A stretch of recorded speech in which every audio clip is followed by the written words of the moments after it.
This morning, I just want to talk about the release of the December quarter CPI. I said on Wednesday before the number that I expected it to be low, and the number was low. It's quite interesting that there was an expectation that rising petrol prices might lift the number, and it did lift it in the quarter, but over the full year, the transport sector, or the transport index as it contributed to CPI, was pretty flat. The much talked about housing sector was also pretty flat. Now, housing as it is in the CPI includes house prices, including those in Sydney, but it also includes implicit rents. So there's a rent effect as well as a housing price effect. But even though that sector saw an increase of only 1.9% for the year in terms of its contribution, there were a number of negative contributions over the full year, including the communications sector.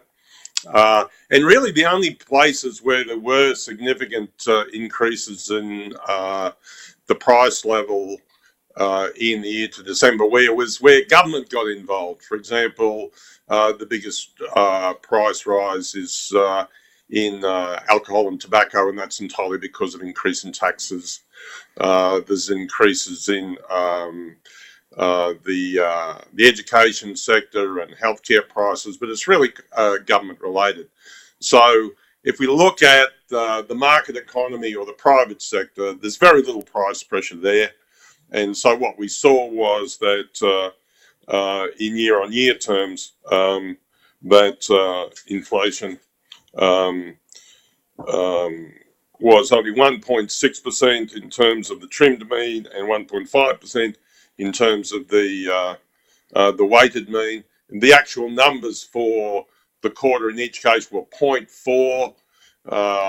Multiply those by 0.4 for either of those measures of core inflation, and you get 1.6 for the full year. Now, the RBA, in its quarterly statement on monetary policy,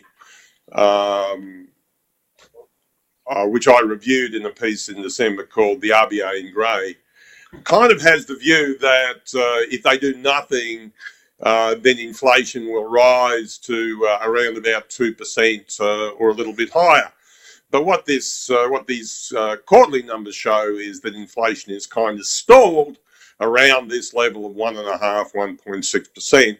So if they do nothing, inflation will stay low or maybe even go lower.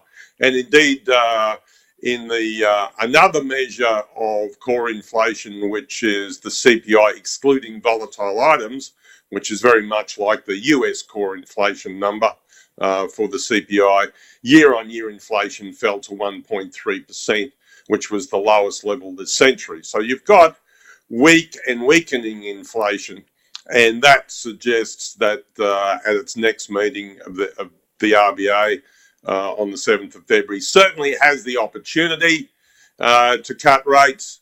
It should cut rates, and I think they're likely to cut rates.